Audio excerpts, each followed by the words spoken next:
You just pulled a loaf out of the oven and it's a brick, and you followed the recipe. You did everything right. So what happened? All right, so if you're baking with fresh milled flour and your bread keeps coming out dense and heavy, I'm going to show you the main reasons your fresh milled loaf goes dense and exactly what to do about each one, starting with the one I see trip up people the most.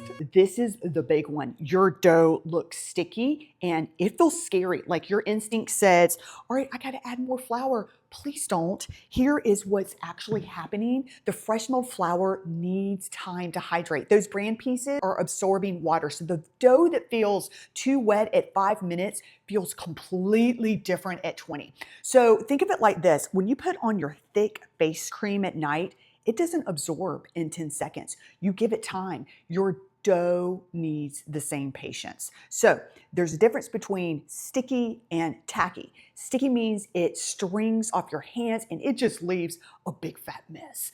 Tacky means it touches and releases clearly. So what you're looking at right now is tacky. This is perfect.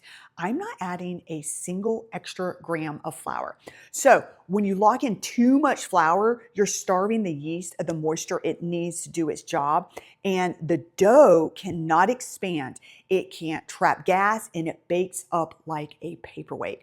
So just trust the recipe hydration. And if your dough feels sticky at the start, just cover it and let it rest 15 to 20 minutes before deciding if it needs more flour. Chances are it doesn't. And usually I'll let it rest for 30 minutes. The recipe says 1 hour.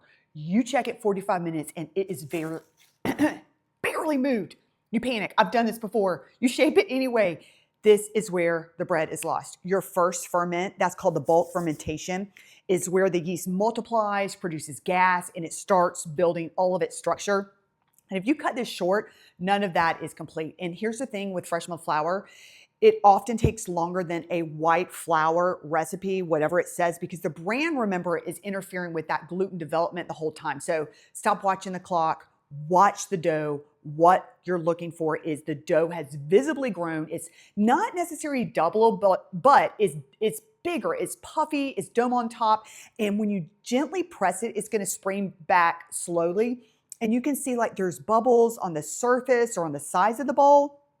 And if it's cold in your house, it could take like 2 hours, even longer. If you've got somewhere warm, it maybe can take 45 minutes. I mean, the dough doesn't care what time it is. You give it what it needs. So use the poke test. Don't worry about the clock. The recipe timing is just a starting point. It's not a deadline. And everybody who's made bread has done this. I've done this. I am like the most impatient person. And every single time I try to rush it, my dough comes out flat and dense. Okay, I have to tell you how I discovered this one because I stumbled on it completely by accident.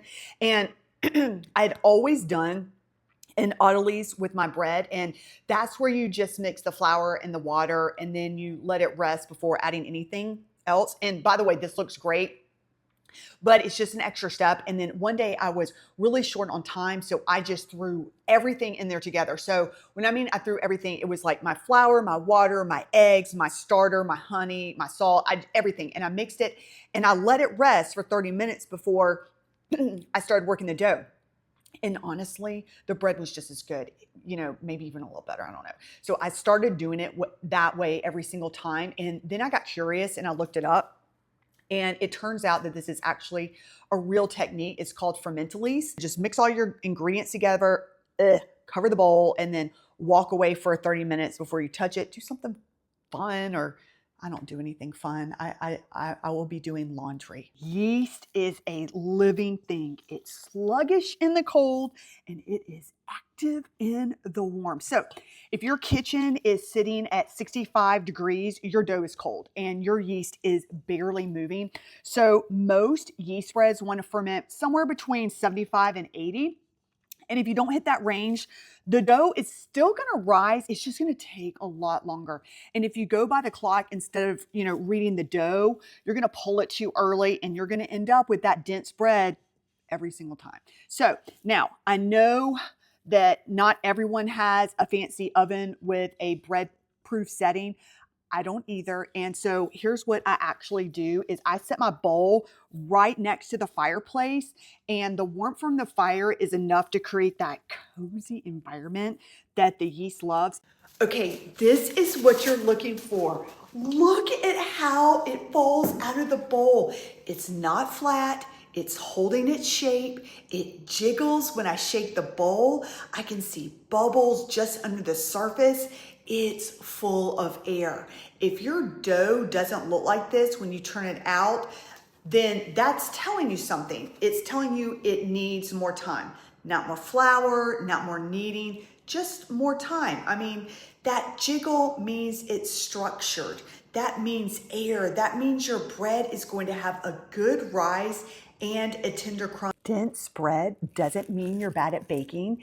It just means that nobody taught you what fresh milled flour actually needs. And now you know.